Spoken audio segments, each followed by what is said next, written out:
Bollywood queen ಮಾಜಿ ಸಂಸದೆ ರಮ್ಯಾ ಅಂದ್ರೆ ಯಾರಿಗ್ ಗೊತ್ತಿಲ್ಲ ಹೇಳಿ. ಆದ್ರೆ ಕಳೆದ ಕೆಲವು ಸಮಯದಿಂದ ಸೋಷಿಯಲ್ ಮೀಡಿಯಾದಲ್ಲಿ ಇವರ ವಿರುದ್ಧ ನಡೆದ ಅನಾಚಾರ ಕೇಳಿದ್ರೆ ಅಕ್ಷರಶಃ ರಕ್ತ ಕುದಿಯತ್ತೆ. ದಾಸನ ಅಭಿಮಾನಿಗಳು ಅಂತ ಹೇಳಿಕೊಂಡು ಬಂದ 12 ಮಂದಿ ವಿಕೃತ ಮನಸ್ಸಿಗರು ರಮ್ಯಾ ಅವರ ಇನ್ಸ್ಟಾಗ್ರಾಮ್ ಕಮೆಂಟ್ ಸೆಕ್ಷನ್ ಅಲ್ಲಿ ಕಾಮದ ಕೆಸರು ಎರಚಿದ್ರು. ಕೇವಲ ಅಶ್ಲೀಲ ಪದಗಳಲ್ಲ, ಅತ್ಯಾಚಾರದ ಬೆದರಿಕೆ ಕೂಡ ಹಾಕಿದ್ರು. ಆದ್ರೆ ಈಗ ಆ ಕಿರಾತಕರಿಗೆ ಸಿಂಹ ಸ್ವಪ್ನವಾಗಿ ರಮ್ಯಾ ಕೋರ್ಟ್ ಕಟಕಟೆಯಲ್ಲಿ ನಿಂತಿದ್ದಾರೆ. ಬೆಂಗಳೂರಿನ 46ನೇ ಸೆಷನ್ ಕೋರ್ಟ್ ನಲ್ಲಿ ಇಂದು ಈ ಬಗ್ಗೆ ವಿಚಾರಣೆ ನಡೆದಿದೆ.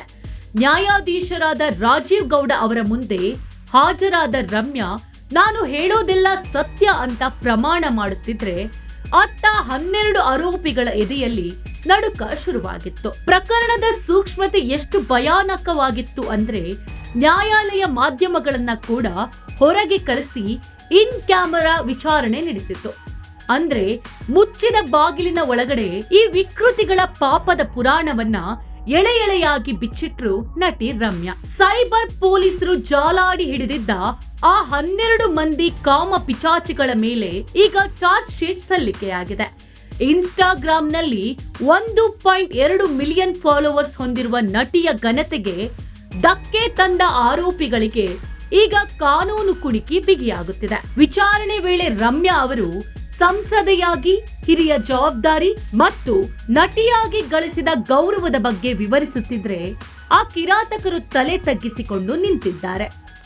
ವಿಚಾರಣೆ ಮುಗಿಸಿ ಹೊರಬಂದ ರಮ್ಯಾ ಅವರ ಒಂದು ಮಾತು ಈಗ ಸೋಷಿಯಲ್ ಮೀಡಿಯಾದಲ್ಲಿ ಬೆಂಕಿ ಹಚ್ಚಿದೆ.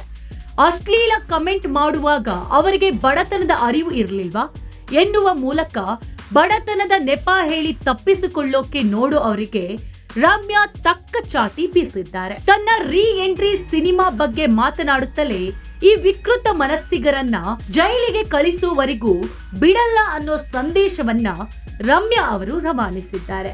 ಸೋಷಿಯಲ್ ಮೀಡಿಯಾದಲ್ಲಿ ಪರದೆ ಹಿಂದೆ ಕೂತು ವಿಕೃತಿ ಮೆರೆದ್ರೆ ಕಂಬಿ ಎಣಿಸೋದು ಗ್ಯಾರಂಟಿ ಅನ್ನೋದಕ್ಕೆ ಈ ಪ್ರಕರಣವೇ ಸಾಕ್ಷಿ. ರಮ್ಯಾ ಅವರ ಈ ಧೈರ್ಯಕ್ಕೆ ಒಂದು ಸಲಾಂ ಹೇಳಲೇಬೇಕು. ಸೈಬರ್ ಲೋಕದ ಇಂತಹ ಕಿರಾತಕರಿಗೆ ಕಾನೂನು ತಕ್ಕ ಪಾಠ ಕಲಿಸುತ್ತಾ ಅನ್ನೋದನ್ನ ಕಾದು ನೋಡಬೇಕಿದೆ.